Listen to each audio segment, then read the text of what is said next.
পেঁয়াজের মজুদ যথেষ্ট, 1 মাসের মধ্যে দাম স্বাভাবিক হবে। করোনায় জনগণের পাশে ছিল একমাত্র আওয়ামী লীগই, প্রধানমন্ত্রী। করোনায় আরও 21 জনের মৃত্যু, ফাইজারের টিকায় পার্শ্ব প্রতিক্রিয়া। রাজনৈতিক প্রভাব ও সিন্ডিকেটের বাধায় ইজিপি, বলছে টিআইবি। খিচুড়ি ব্যবস্থাপনা নিয়ে হইচইয়ের কিছু নেই, বলছেন প্রতিমন্ত্রী।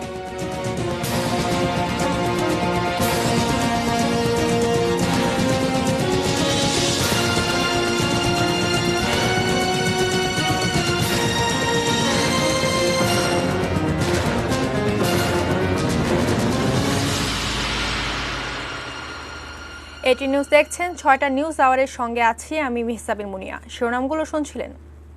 VSL Angle Channel HB VSL Bikrampur steel limited.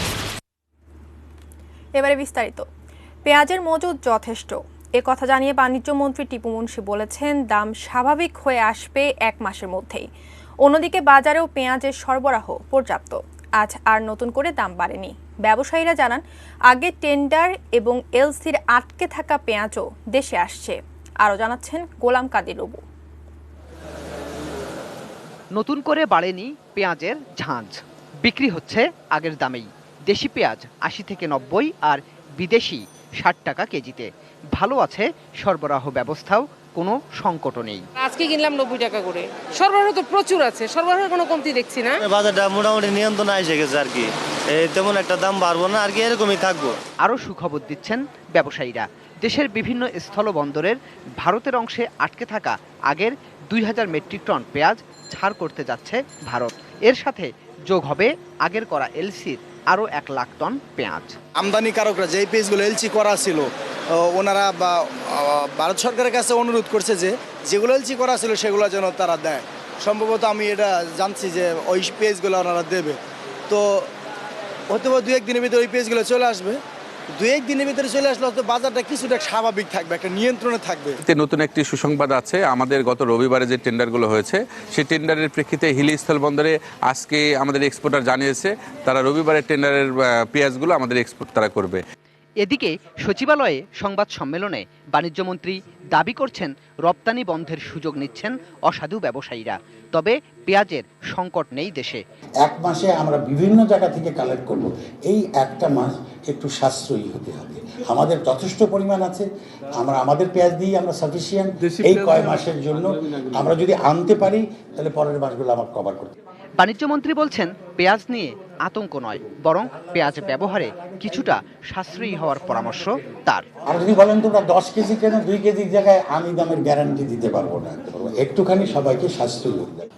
সংবাদ সম্মেলনে বাণিজ্যমন্ত্রী চাইলেন আগামী বছর পর্যন্ত পেঁয়াজ আমদানিতে 5% শুল্ক প্রত্যাহারের সুযোগ। অবশ্য আশ্বস্ত করেছেন অর্থমন্ত্রীও। সেটা ডেফিনেটলি কনসিডার করা হবে, এটা অবশ্যই বিবেচনা করা হবে, অতীতে করা হয়েছে, এখনো করা হবে। গোলাম কাদির রবু, এটিএন নিউজ, ঢাকা। দেশের করোনা পরিস্থিতির খবর জানাবো। করোনায় সারা দেশে আরও 21 জনের মৃত্যু হয়েছে। এ নিয়ে করোনায় মৃতের সংখ্যা বেড়ে দাঁড়ালো 4823 জনে। করোনা পরিস্থিতি নিয়ে বুধবার স্বাস্থ্য অধিদপ্তরের সংবাদ বিজ্ঞপ্তিতে এ তথ্য জানানো হয়। অধিদপ্তরের তথ্য অনুযায়ী এ পর্যন্ত 17,70,106 জনের নমুনা পরীক্ষা করা হয়েছে, যাদের মধ্যে শনাক্ত হন 3,42,671 জন। গত 24 ঘন্টায় নতুন শনাক্ত 1,615 জন। 24 ঘন্টায় সুস্থ হয়েছেন 2,375 জন। এ নিয়ে মোট সুস্থ হয়েছেন 2,47,969 জন।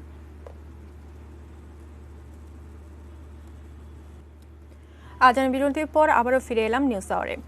করোনার কারণে দেশের অর্থনীতির অবস্থা যতটা খারাপ ভাবা হয়েছিল তা হয়নি, এমন মন্তব্য করে প্রধানমন্ত্রী শেখ হাসিনা বলেছেন দেশের অর্থনীতির অবস্থা এখন বেশ ভালো। সকালে আওয়ামী লীগের সভাপতি মণ্ডলীর সভায় এসব মন্তব্য করে প্রধানমন্ত্রী বলেছেন করোনার সময় একমাত্র আওয়ামী লীগকেই পাশে পেয়েছে মানুষ, অন্যরা শুধু মুখে মুখেই কথা বলেছে।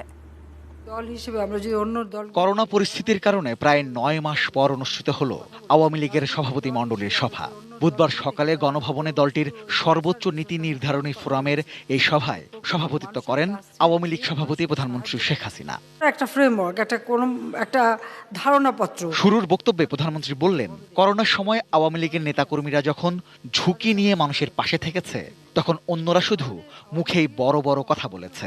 রাজনৈতিক দল হিসেবে আমরা যদি অন্য দলগুলি দেখি, তারা হয়তো শুধু ওই লিপ সার্ভিস অর্থাৎ মুখে মুখে কথা বলেছে, কিন্তু প্রকৃত মানুষের কাছে যে মানুষকে সাহায্য করা, সেটা কিন্তু আমরা অন্য দল বা অন্য সংস্থা অনেকে আমরা দেখেছি তাদের উপস্থিতিটা ওভাবে দেখিনি। বহু এনজিও অনেকেই আছে, কিন্তু তাদেরকে আমরা সেভাবে কিন্তু ওভাবে দেখি নাই।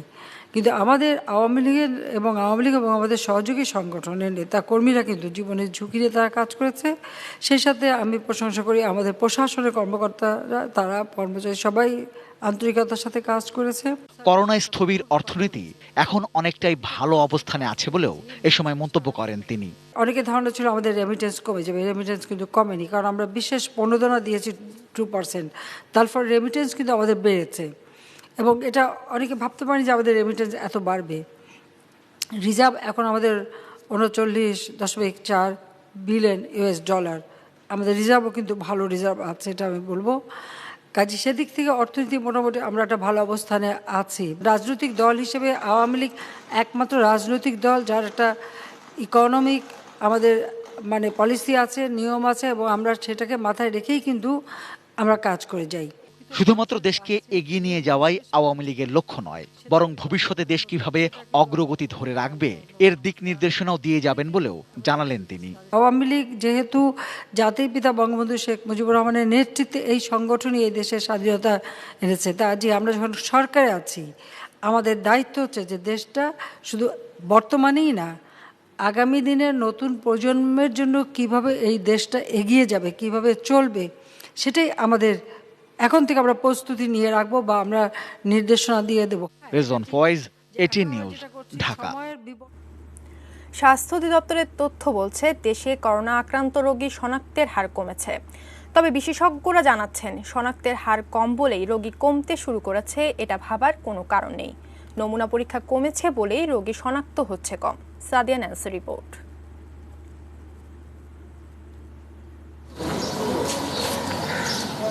করোনা ভাইরাসের সংক্রমণ ঠেকাতে বিশ্ব স্বাস্থ্য সংস্থা বলছে টেস্ট টেস্ট এবং টেস্ট, কিন্তু বাংলাদেশে সম্প্রতি করোনা পরীক্ষার সংখ্যা কমে গেছে। নিউ নর্মাল লাইফে অভ্যস্ত হতে হতে করোনা নিয়ে মানুষের সংখ্যা যেমন কমেছে, তেমনি কমেছে করোনা নিয়ে পরীক্ষার প্রতি আগ্রহ। যার সন্দেহ হবে তারই টেস্ট করানো উচিত, তাহলে আমরা এটাকে কমাতে পারবো, আদারওয়াইজ কমানো সম্ভব না। আমি আগে দেখেছি এখানে অনেক লম্বা কিউ ছিল, এখন গ্র্যাজুয়ালি মনে হচ্ছে একটু ডিক্লাইন হচ্ছে। অবশ্য গত আগস্ট থেকে নতুন রোগী শনাক্তের সংখ্যার পাশাপাশি পরীক্ষার তুলনায় সংক্রমণ শনাক্তের হারও কমতে দেখা গেছে, তবে মৃত্যু সেভাবে কমছে না। মানুষের আতঙ্ক হয়তো কমেছে, আমি বলবো বেশি পরিমাণ কমে গেছে। ভয় পেয়ে আত্মীয় স্বজনরাই দেখভাল করছিল না সেই অবস্থা থাকে। আবার এখন ডোন্ট কেয়ার কিংবা অসচেতনতার পরিমাণ বেশি হয়ে যাচ্ছে। এখন সাধারণ রোগী আর ভর্তি হচ্ছে না। এদিকে গত এক সপ্তাহ ধরেই শনাক্তের হার 14 থেকে 15%। এ সময়ে করোনা পরীক্ষার সংখ্যা কমেছে প্রায় গড়ে 20%। যারা অনলাইনে বুকিং করেছেন তারাই শুধু টেস্টের জন্য আসে, এই জন্য আসলে আগের মতো অত লম্বা লাইন হচ্ছে না। আরেকটা কারণ হচ্ছে আমি যেটা বললাম যে আমাদের সামাজিক কিছু স্টিগমা আছে, যে আমরা পরীক্ষা করাতে চাই না, আমরা পরীক্ষা করালে আমাদের বাড়িওয়ালা বাড়িতে থাকতে দেয় না পজিটিভ বলে। বাংলাদেশে করোনার প্যাটার্ন অন্য দেশের সঙ্গে মিলছে না উল্লেখ করে বিশেষজ্ঞরা বলছেন সংক্রমণের হার কমলেও উপসংহারে যেতে আরো অপেক্ষা করতে হবে। গত এক সপ্তাহ 10 দিন ধরে কমছে, এবং এরকম যদি ক্রমাগত কমতে থাকে তো একটা সহনীয় মাত্রায় চলে আসবে, এবং সেটার জন্য আমাদেরকে 2 থেকে 3 সপ্তাহ সময় দিতে হবে। এদিকে সংক্রমণের হার কমলেই আত্মতুষ্টি নয়, প্রকৃত চিত্র বুঝতে হলে আরো সময় লাগবে। শীতের সময় সংক্রমণ ফের বাড়বে বলেও আশঙ্কা বিশেষজ্ঞদের। এটা বিশ্ব স্বাস্থ্য সংস্থাও বলে যাচ্ছে যে এর কোনো ব্যত্যয় হলে মানুষের আবার প্রাদুর্ভাব বাড়তে পারে। Sadia Nancy, ATN news, Dhaka. এদিকে মার্কিন কোম্পানি ফাইজারের করোনার টিকা গ্রহীতাদের মধ্যে মৃদু থেকে মাঝারি পার্শ্ব প্রতিক্রিয়া দেখা গেছে। প্রতিষ্ঠানটির পক্ষ থেকে বলা হয়, তাদের টিকার চূড়ান্ত ধাপ বা তৃতীয় ধাপের পরীক্ষায় যাদের পরীক্ষামূলক টিকা দেওয়া হয়েছে তাদের ক্ষেত্রে মৃদু থেকে মাঝারি পার্শ্ব প্রতিক্রিয়ার লক্ষণ রয়েছে। ফাইজারের কর্মকর্তারা বিনিয়োগকারীদের প্রশ্নের মুখে বলেন, গবেষণায় অংশ নেওয়া 12,000 মানুষকে টিকার দ্বিতীয় ডোজ দেওয়ার কাজ শেষ হয়েছে। ফাইজার তাদের টিকাটি তৈরি করছে জার্মানি জৈব প্রযুক্তির সংস্থা বায়োএনটেকের সঙ্গে। তাদের তৈরি পরীক্ষামূলক টিকাটি 44,000 স্বেচ্ছাসেবীকে দেয়া হবে। ইতিমধ্যে তা 29,000 মানুষকে দেয়া হয়ে গেছে। ফাইজারের কর্মকর্তাদের ভাষ্য, তারা গবেষণায় টিকার সুরক্ষা এবং সহনশীলতার দিকটি ক্রমাগত যাচাই করছেন। এদিকে আগামী বছরের শুরুর দিকে দেশটির মোট জনসংখ্যার কিছু অংশের জন্য করোনা টিকা পাওয়া যাবে বলে জানিয়েছেন জার্মানির স্বাস্থ্যমন্ত্রী জেন্স স্প্যান।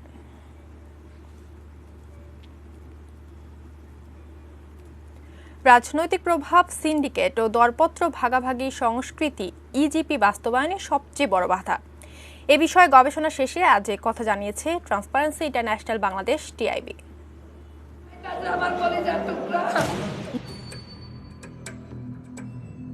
টেন্ডার নিয়ে নানা কাণ্ডে শব্দটি হয়ে গেছে টেন্ডারবাজি। সব সরকারের আমলেই এ নিয়ে রক্তক্ষয়ী সংঘর্ষের সাক্ষী দেশের মানুষ।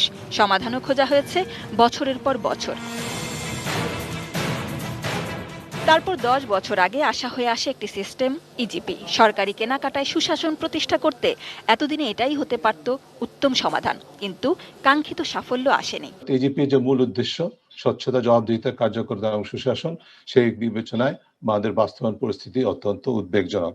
ভার্চুয়াল সংবাদ সম্মেলনে নিজেদের গবেষণা থেকে টিআইবির দাবি, পানি উন্নয়ন বোর্ড, সড়ক ও জনপথ অধিদপ্তর, স্থানীয় সরকার বিভাগ এবং পল্লী বিদ্যুতায়ন বোর্ডের উপর 20টি ক্যাটাগরিতে গবেষণায় এ বিষয়ে উদ্বেগজনক অবস্থা দেখেছে তারা, যা বিভিন্ন সরকারি দপ্তরে কেনাকাটায় সারা দেশের অবস্থাই তুলে ধরেছে। দুর্নীতি সবচেয়ে বড় উপাদান।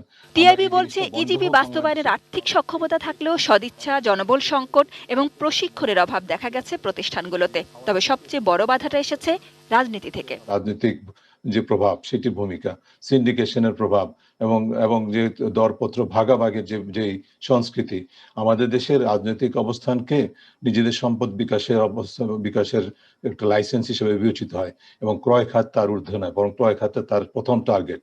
কোনো কোনো প্রতিষ্ঠানে পর্যাপ্ত জনবল এবং প্রশিক্ষিত জনবলের ঘাটতির ফলে কাজের চাপ লক্ষ্য করা যায় এবং দক্ষতার ঘাটতির কারণে দুর্নীতির সুযোগও রয়েছে। এবং ইজিপি ব্যবহারকারী প্রতিষ্ঠানগুলো এখনো কোনো কোনো কাজে ম্যানুয়াল পদ্ধতির উপর নির্ভরশীল। ফলে ইজিপির যে মূল উদ্দেশ্য ছিল অংশগ্রহণ বৃদ্ধি এবং নিরপেক্ষ মূল্যায়ন, সেটি অনেকখানি ব্যাহত হচ্ছে। নিয়ম না মানার প্রবণতাও সর্বত্র। যেমন 5 বছর পর পর সরকারি কর্মকর্তা কর্মচারীদের সম্পদের বিবরণ দেওয়ার আইনটি কাউকেই মানতে দেখা যায়নি। এবং দরপত্র খোলার আগে ঠিকাদারদের পরিচয় গোপন থাকার নিয়ম থাকলেও কোনো প্রতিষ্ঠানে এটি গোপন থাকে না। যে দুর্নীতি এবং কাজ বিক্রি করার কারণে কাজ ভালো হয় না। বড় যারা কাজ পাচ্ছে তারা কাজটা বিক্রি করে দিচ্ছে, সেই কোয়ালিটি এনশিওর হচ্ছে না। ইজিপি বাস্তবায়নে তাই দরকার প্রাতিষ্ঠানিক সদিচ্ছা এবং সাহস। সমাধানও কিন্তু পলিটিক্সই হবে। যদি রাজনৈতিক নেতৃবৃন্দ নিজেদেরকে এই ক্রয় প্রক্রিয়ার থেকে সরিয়ে নেওয়ার মতো সৎসাহস, দৃঢ়তা দেখাতে পারেন, তাহলে অবশ্যই আমি মনে করি যে এটা সুষ্ঠুভাবে এই ইজিপি কার্যকর করা সম্ভব হবে। Sajida Sweety, ATN news, Dhaka. স্কুলের বাচ্চাদের জন্য রান্না করা খিচুড়ি ব্যবস্থাপনা দেখতে বিদেশে কর্মকর্তাদের প্রশিক্ষণের যে প্রস্তাব করা হয়েছে তা নিয়ে হইচই করার মতো অবস্থা নেই বলে মন্তব্য করেছেন প্রাথমিক ও গণশিক্ষা প্রতিমন্ত্রী মোহাম্মদ জাকির হোসেন। দুপুরে সচিবালয়ে সাংবাদিকদের তাৎক্ষণিক ব্রিফিংয়ে এ মন্তব্য করেন তিনি।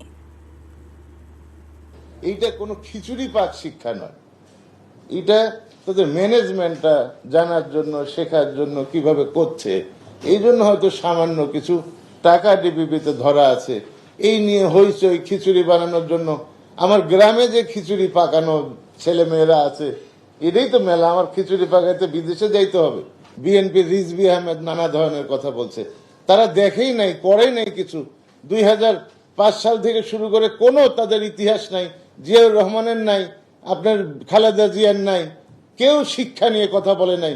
আর সবচেয়ে বড় কথা, আপনারা মাইন্ড করবেন না, আপনাদের এই সাংবাদিকতায় কিছু বিএনপি জামাতের লোকজন নানা ধরনের সাংবাদিকতার পেশা নিয়ে এখানে আসছে, তাদের কোনো জ্ঞান গরিমা নাই। একটা হুট করে লিখে দিলেই বোধহয় হয়ে গেল। সরকারের ভাবমূর্তি কোথায় গেল না গেল এরা তা দেখে না। আপনাদের অনুরোধ করব, এই সমস্ত জামাত বিএনপির সাংবাদিক, নতুন নতুন কারা সাংবাদিকতা আসছে, আমার এলাকায় দেখছি সমস্ত বিএনপির ছাত্র দলের যুব দলের ছেলেরা এখন সাংবাদিকতা করে, ভ্রান্ত রিপোর্ট তৈরি করে। এই দিক থেকে আপনারা একটু নজর রাখবেন, আমাদের সরকারের জন্য বদনাম না হয়। ৬টা নিউজ আওয়ারের সময় হলো ২২টি বিরতি নেওয়ার। বিরতির পর যা থাকছে: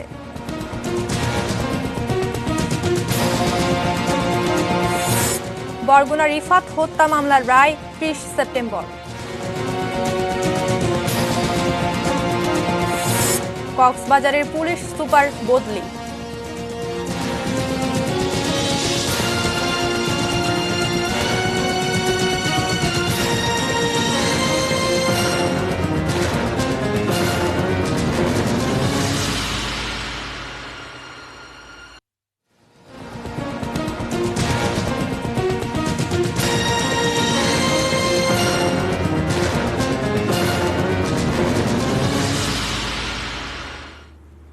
বিরতির পর আরও একবার আমন্ত্রণ জানাচ্ছি ৬টা নিউজ আওয়ারে। ধন্যবাদ সঙ্গে থাকার জন্য। যাচ্ছি অন্যান্য খবরে। নিউ নর্মাল সময়ে আগের নিয়মে শুরু হলো ট্রেন চলাচল। আজ থেকে ট্রেনগুলোর সব আসনেরই টিকিট ছেড়েছে রেল কর্তৃপক্ষ। অর্থাৎ করোনা পরিস্থিতিতে ট্রেনের ধারণ ক্ষমতার অর্ধেক টিকিট বিক্রির অবস্থান থেকে সরে এলো রেলওয়ে। যদিও কর্তৃপক্ষ বলছে স্বাস্থ্যবিধি মেনেই যাত্রীদের ট্রেনে চলাচল করতে হবে। অবশ্য এ নিয়ে সন্দিহান যাত্রীরাই। সম্রাট আনোয়ারের রিপোর্ট। মাঝে মাস কয়েকের ব্যবধান। করোনা পরিস্থিতিতে এভাবেই পাল্টে গেছে কমলাপুর রেলওয়ে স্টেশনের প্রবেশপথে স্বাস্থ্য সুরক্ষা ব্যবস্থা। জীবাণুনাশক চ্যানেল উঠে গেছে আগেই। তাপমাত্রা পরিমাপ করে প্ল্যাটফর্মে ঢোকার নিয়মটাও আর চোখে পড়ে না। হাত ধোয়া, স্যানিটাইজ করার ব্যবস্থা রাখা হলেও স্যানিটাইজার জারকে জোর করে বেঁধে রাখার মতো যাত্রীদের নিয়ম মানাতে কোনো তোড়জোড় নেই। যদিও মাস্কে অনভ্যস্ত অনেক যাত্রীকেই প্ল্যাটফর্মে ঢুকতে কিছুটা বেগ পেতে হয়। মাস্ক ছিল না বলে ঢুকতে দেয় না, এখন মাস্ক আসতে ঢুকতে দিছে। শতভাগ টিকিট বিক্রির প্রথম দিনে যাত্রী চাপ খুব একটা ছিল না। তবে প্রতিটি ট্রেন নতুন নিয়মে যাত্রী নিয়ে গন্তব্যের উদ্দেশ্যে ছেড়ে গেছে।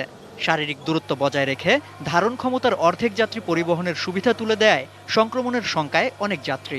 সরকার তো বারবার বলছে যে স্বাস্থ্যবিধি মেনে চলা, কিন্তু এটা কোনোভাবে সম্ভব হয় না। স্বাস্থ্য ঝুঁকি আসলে অনেকটাই বেড়ে যাবে এবং আমরা তো শঙ্কামুক্ত থাকতে পারবো না। সরকার উচিত ছিল অ্যাটলিস্ট আরো কিছুদিন এটা মেনটেন করা। 50% হলে এটা হতো, একটু সামাজিক দূরত্বটা কিছুটা মেনটেন হতো, সেক্ষেত্রে ঝুঁকিটা কম থাকতো। শতভাগ টিকিটে যাত্রী পরিবহনে 50 ভাগ টিকিট অনলাইনে এবং বাকি 50 ভাগ টিকিট কাউন্টার থেকে সরাসরি সংগ্রহ করা যাচ্ছে। তবে বন্ধ আছে স্ট্যান্ডিং টিকিট বিক্রি। আগে যেহেতু আমাদের সিদ্ধান্ত ছিল 50% টিকিট বিক্রি হবে মোট আসনের, তো আজকে থেকে বাকি আসনগুলো উন্মুক্ত হয়ে যাচ্ছে কাউন্টারে এবং সেক্ষেত্রে যাত্রীরা বাকি 50% টিকিট নির্দ্বিধায় কাউন্টার থেকে কিনতে পারবে এবং স্বাচ্ছন্দ্যে ভ্রমণ করতে পারবেন। আমাদের পক্ষ থেকে স্বাস্থ্যবিধি মানার সকল প্রচেষ্টা অব্যাহত রয়েছে এবং আমরা নিশ্চিত করছি স্বাস্থ্যসেবা বিধি লঙ্ঘিত হচ্ছে কিনা, এটা নিশ্চিত হয়েই টিকিট বিক্রি করছি।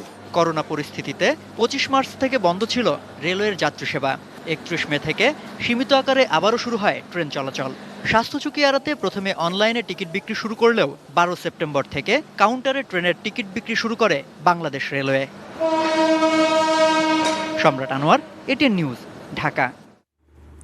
দ্বিতীয় দিনের মতো ঢাকা উত্তর সিটি কর্পোরেশন এলাকায় অবৈধ billboard, signboard, banner, festoon, project sign, সব সাইন অপসারণে মোবাইল কোর্ট ও উচ্ছেদ অভিযান পরিচালিত হয়েছে। গুলশান 2 নম্বর, বনানী এবং প্রগতি সরণি এলাকায় বুধবার এই অভিযান পরিচালিত হয়। ঢাকা উত্তর সিটি কর্পোরেশনের প্রধান রাজস্ব কর্মকর্তা ও নির্বাহী ম্যাজিস্ট্রেট আব্দুল হামিদ মিয়া এবং আরও 2 জন ম্যাজিস্ট্রেট অভিযানে নেতৃত্ব দেন। ভবন এবং দোকানের সামনে আলোকিত এবং আলো ছাড়া সাইনবোর্ড যেগুলো রাজস্ব দেয়া ছিল না সেগুলো ভেঙে ফেলা হয়। তবে অভিযানের সময় নির্ধারিত রাজস্ব পরিশোধ করে সাইন বিজ্ঞাপন প্রদর্শনেরও অনুমোদন নেওয়ার সুযোগও দেয় উত্তর সিটি কর্পোরেশন।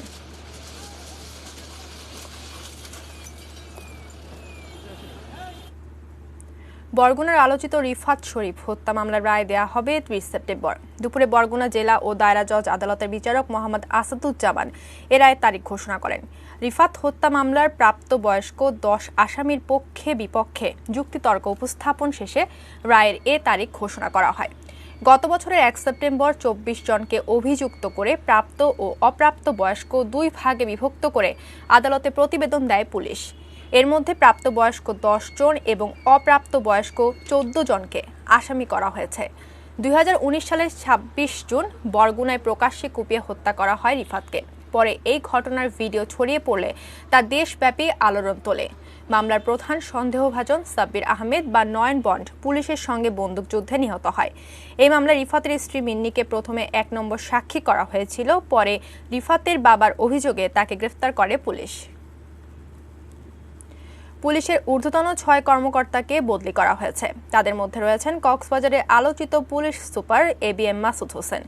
বুধবার স্বরাষ্ট্র মন্ত্রণালয় এই প্রজ্ঞাপন জারি করে। এতে জানানো হয়, খুলনা মহানগর পুলিশ কমিশনার খন্দকার লুৎফুল কবিরকে গাজীপুর মহানগর পুলিশ কমিশনার স্পেশাল ব্রাঞ্চের উপমহাপরিদর্শক মোহাম্মদ মাসুদুর রহমানকে খুলনা মহানগর পুলিশ কমিশনার, ডিএমপির উপকমিশনার মুনতাসিরুল ইসলামকে ঝিনাইদহ জেলার এসপি এবং রাজশাহী জেলার এসপি মোহাম্মদ শহীদুল্লাহকে ডিএমপি সদর দফতরে ডিসি হিসেবে বদলি করা হয়েছে। আর কক্সবাজার থেকে সরিয়ে রাজশাহী জেলার পুলিশ সুপার হিসেবে দায়িত্ব দেওয়া হয়েছে মাসুদ হোসেনকে। কক্সবাজারে অবসরপ্রাপ্ত মেজর সিনহা মোহাম্মদ রাশেদ খান পুলিশের গুলিতে নিহত হওয়ার পর ওসি প্রদীপ কুমার দাস এবং পরিদর্শক লিয়াকত সহ 7 জনকে গ্রেফতার করা হয়। এ ঘটনায় কক্সবাজারের পুলিশ সুপার ABM মাসুদ হোসেনের দায়িত্বহীনতার অভিযোগ ওঠে। গাইবান্ধায় বন্যার পানি নেমেছে আরও মাসখানেক আগে, তবে রেখে গেছে ক্ষত। বাঁধ ও সড়ক ভেঙে যাওয়ায় চলাচলে চরম দুর্ভোগে সেখানকার মানুষ। গাইবান্ধার বন্যা পরবর্তী অবস্থা নিয়ে মনিরুল ইসলাম মিন্টু রিপোর্টের 3 পর্বের ধারাবাহিকে আজ দ্বিতীয় পর্ব। ছবি তুলেছেন ইসমাইল হোসেন। ফুলছড়ি উপজেলার কঞ্চিপাড়া। গতবারে বন্যায় এই রাস্তাটি ভেঙে যায়। ঠিকমতো সংস্কার না হওয়ায় এবারও প্লাবিত হয়েছে গ্রামটি। আমার রাস্তাতে মাটি লাগবে 20,000, তারা ফেলাচ্ছে 10,000। 10,000কে তারা গুণন করে 100,000 এরকম বানাচ্ছে, কিন্তু প্রকৃতপক্ষে রাস্তার কোনো কাজ হচ্ছে না। যখন খরার কালে সেটা নেওয়ার উদ্যোগ, কিন্তু ওরা নেয় হলো বন্যার মধ্যে, যাতে কোনো কাজে না লাগে। আর ওয়াবদার বাঁধ ভেঙে ফুলছড়ির কেতকীরহাট সরকারি প্রাথমিক বিদ্যালয়টি ভেঙেছিল গত বছরের বন্যায়। এবার সামনের সড়কটি ভেঙে একাকার। গত কবছর গাইবান্ধায় নিয়মিতভাবে বন্যা আঘাত হানছে, আর এতে সড়ক স্থাপনা ক্ষতি হচ্ছে মারাত্মকভাবে। গাড়ি ঘোড়ার সমস্যা, দোকানপাটের সমস্যা, বাজার নাই, অনেক দোকান ছিল সব ভেঙে গিয়েছে। এখানে দুর্ঘটনা একের পর এক হয়ে যাচ্ছে। রাস্তার কোনো কাজ হচ্ছে না, রাস্তার সমস্যার কারণে এই দুর্ঘটনাগুলো হচ্ছে। বন্যা দুর্গত গাইবান্ধায় প্রায় 25 কিলোমিটার গ্রামীণ কাঁচা পাকা সড়ক ক্ষতিগ্রস্ত হয়েছে। এবার আংশিক ভেঙেছে অন্তত 13টি ছোট ব্রিজ ও কালভার্ট। এছাড়া বন্যা নিয়ন্ত্রণ বাঁধের 52টি স্থান ঝুঁকিপূর্ণ হয়েছে। ইউনিয়ন পরিষদ বা উপজেলা পরিষদের অন্যগুলো যে বরাদ্দগুলো আসে, এটা অত্যন্ত যৎসামান্য। এই যৎসামান্য বরাদ্দ দিয়ে আসলে আমাদের 15টা ইউনিয়ন, একটি পৌরসভা ভৌগোলিক সমীকরণ, আসলে আমরা উন্নয়নটা সেভাবে করতে পারি না। যদি এটা BIWTA সঠিকভাবে কাজ করে আর নদী খননটা যদি সঠিক মতো করে, তাহলে কিন্তু আমরা এই অসহায় দরিদ্র মানুষগুলো নিয়ে সুন্দরভাবে জীবন জীবিকা করতে পারবো। অবশ্য গ্রামবাসীর স্বেচ্ছাশ্রম আর বেসরকারি পর্যায়ে কিছু উদ্যোগ প্রশংসা কুড়িয়েছে। যুক্তরাজ্য ভিত্তিক দাতা সংস্থা স্টার্ট ফান্ড বাংলাদেশ এবং FCDU এর সহযোগিতায় বেসরকারি উন্নয়ন সংস্থা SKS বন্যা দুর্গত এলাকায় এবারও বিভিন্ন ধরনের কর্মসূচি হাতে নেয়। এরই অংশ হিসাবে সুন্দরগঞ্জের চরখোদ্দা গ্রামে এবং ফুলছড়ি উপজেলার কাতলামারি গ্রামে কাঠের সেতু নির্মাণ করেছে। SKS যখন আমাদেরকে তারা সাড়া দেয়, তো তারা খুব অল্প সময়ের মধ্যে আসলে এই সাঁকোটি নির্মাণ করে দিয়েছে। তো আমি মনে করছি উপজেলা নির্বাহী কর্মকর্তা হিসেবে যে এখানে ইউনিয়নের অধিবাসী যারা আছেন তারা প্রত্যেকে উপকৃত হবে। শুধু একটি দুটি নয়, ক্ষতিগ্রস্ত সব সড়ক ও সেতু নির্মাণের দাবি স্থানীয়দের। মনিরুল ইসলাম মিন্টু, সুন্দরগঞ্জ, গাইবান্ধা। সোশ্যাল ইসলামী ব্যাংক লিমিটেড বাণিজ্য সংবাদ।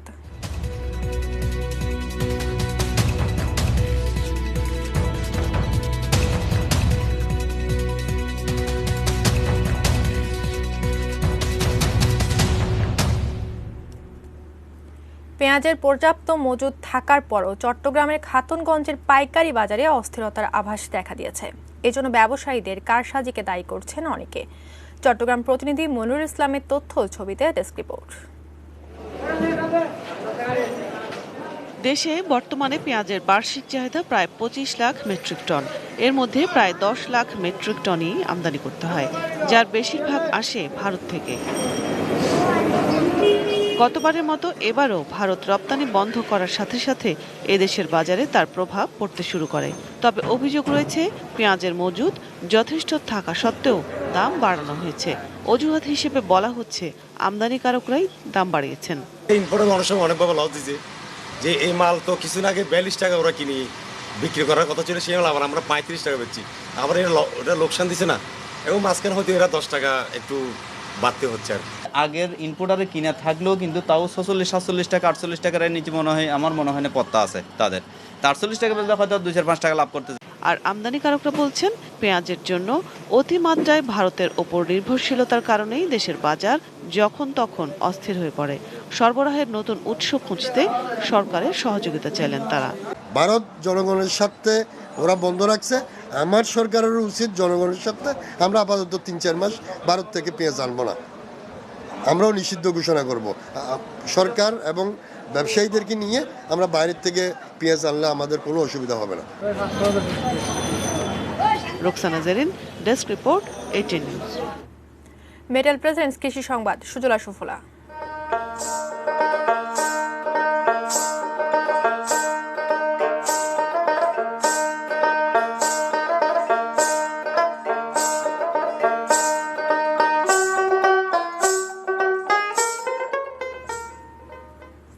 গ্রীষ্মকালে তরমুজ শরৎকালে চাষ করে হবিগঞ্জের বাহুবলে সফল হয়েছেন তৌহিদ মিয়া নামে এক চাষি। এতে এলাকাবাসীর মধ্যে সৃষ্টি হয়েছে চাঞ্চল্য। 1 বিঘা জমিতে মাচা পদ্ধতিতে সাগর কিং জাতের তরমুজ চাষের উদ্যোগ নেন কৃষক তৌহিদ মিয়া। তাতে ফলন হয় 60 মণ তরমুজ।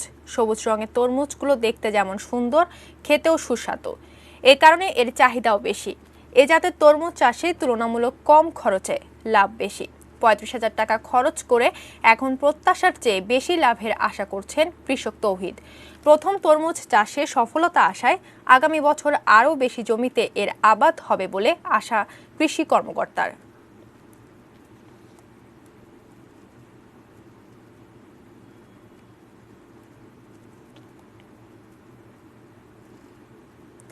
আবারও সময় হলো 22টি বিরতি নেওয়ার। বিরতির পর যা থাকছে।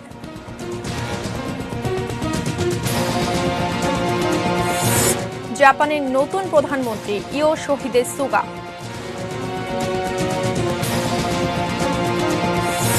কোয়ারেন্টাইনের শর্ত শিথিলের পরিকল্পনা লঙ্কান ক্রিকেট বোর্ডের।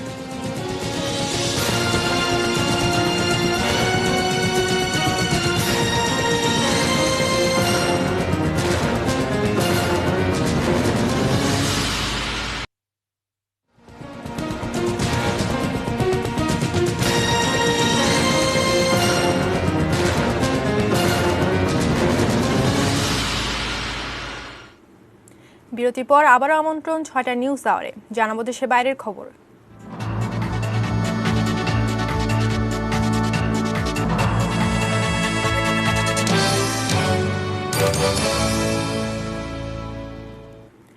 জাপানের প্রধানমন্ত্রী হলেন ক্ষমতাসীন লিবারেল ডেমোক্রেটিক পার্টির নেতা ইয়োশিহিদে সুগা। পার্লামেন্টের নিম্নকক্ষের 462 ভোটের মধ্যে 314টি পেয়েছেন তিনি। খুব শিগগিরই নতুন প্রধানমন্ত্রী ও মন্ত্রী পরিষদের সদস্যদের নিয়োগকে আনুষ্ঠানিকভাবে অনুমোদন দেবেন জাপানের সম্রাট। স্ট্রবেরি চাষী বাবা আর স্কুল শিক্ষিকা মায়ের ঘরে 1948 সালে জন্মগ্রহণ করেন ইয়োশিহিদে সুগা। মধ্যবিত্ত পরিবারে বেড়ে ওঠা সুগা বাবার পেশায় মন দিতে পারেননি। প্রত্যন্ত জেলা আকিতা থেকে বড় স্বপ্ন নিয়ে চলে যান টোকিও। 1973 সালে সেখানকার একটি নৈশ বিশ্ববিদ্যালয় থেকে স্নাতক করেন। পুরো রাজনৈতিক ক্যারিয়ারে ভাগ্য সুপ্রসন্ন ছিল ইয়োশিহিদে সুগার। স্নাতক শেষে বৈদ্যুতিক যন্ত্রপাতি রক্ষণাবেক্ষণ কোম্পানিতে চাকরি নিয়েছিলেন। সে সময় এক সংসদ সদস্যের সচিব পদে নিয়োগ পান সুগা। আগ্রহী হয়ে ওঠেন রাজনীতিতে। 1986 সালে যোগ দেন লিবারেল ডেমোক্রেটিক পার্টি এলডিপিতে। 87 সালে ইয়োকাহামা নগর পরিষদের নির্বাচনে প্রথমবার প্রার্থী হয়েই জয়লাভ করেন। এরপর আর পেছন ফিরে তাকাতে হয়নি। 1996 সালে কানাজাওয়া প্রদেশে জ্যেষ্ঠ এক রাজনীতিকের আসনে প্রার্থী হতে চেয়েছিলেন তার ছেলে, কিন্তু দুর্ভাগ্যক্রমে তিনি মারা যাওয়ায় সেই আসনে প্রার্থী হন সুগা।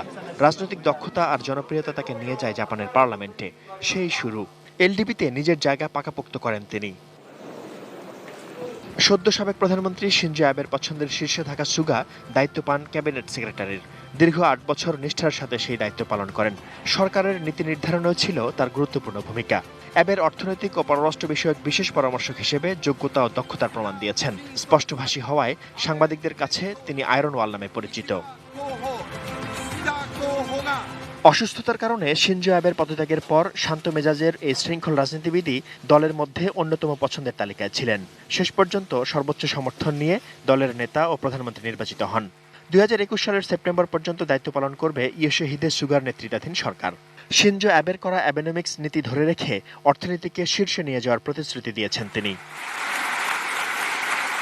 Shaon Mahfuz, desk report, ATN news. খেলার খবর।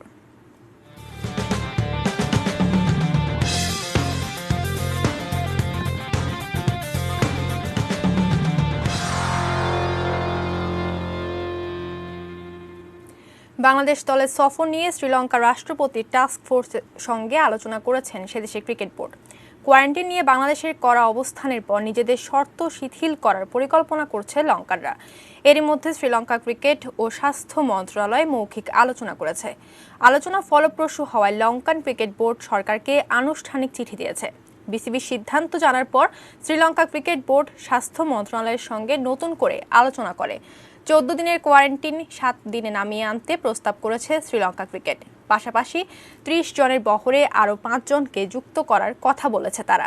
তবে সরকারের পক্ষ থেকে এখনও কোনো সিদ্ধান্ত পায়নি শ্রীলঙ্কান ক্রিকেট বোর্ড। ক্রিকেট খেলে সামাজিক যোগাযোগ মাধ্যমে ভাইরাল হওয়া মা ও ছেলের সঙ্গে দেখা করেছেন জাতীয় দলের ক্রিকেটার মুশফিকুর রহিম। সম্প্রতি রাজধানীর পল্টনে এক মা ও সন্তানের ক্রিকেট খেলার একটি ছবি গণমাধ্যমে প্রকাশিত হয়। এ ছবি সামাজিক যোগাযোগ মাধ্যমে ব্যাপক আলোচনার জন্ম দেয়।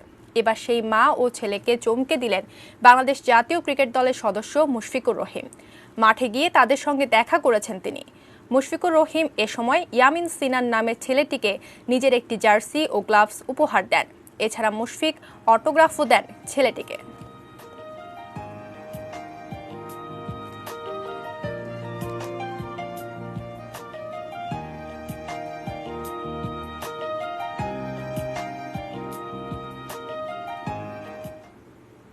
শেষ করব 6টার নিউজ আওয়ার। তবে তার আগে এক নজরে সংবাদ শিরোনামগুলো জানিয়ে দিচ্ছি আরও একবার। পেঁয়াজের মজুদ যথেষ্ট, 1 মাসের মধ্যে দাম স্বাভাবিক হবে। করোনায় জনগণের পাশে ছিল একমাত্র আওয়ামী লীগই, প্রধানমন্ত্রী। করোনায় আরও 21 জনের মৃত্যু, জার্মানিতে ফাইজারের টিকায় পার্শ্ব প্রতিক্রিয়া। রাজনৈতিক প্রভাব ও সিন্ডিকেটের বাধায় ইজিপি, টিআইবি। খিচুড়ি ব্যবস্থাপনা নিয়ে হইচইয়ের কিছু নেই বলছেন প্রতিমন্ত্রী। বরগুনা রিফাত হত্যা মামলার রায় 30 সেপ্টেম্বর। কক্সবাজারের পুলিশ সুপার বদলি।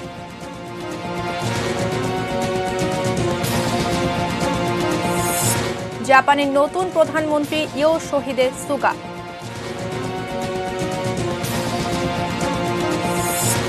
এবং কোয়ারেন্টাইনের শর্ত শিথিলের পরিকল্পনা লঙ্কান ক্রিকেট বোর্ডের।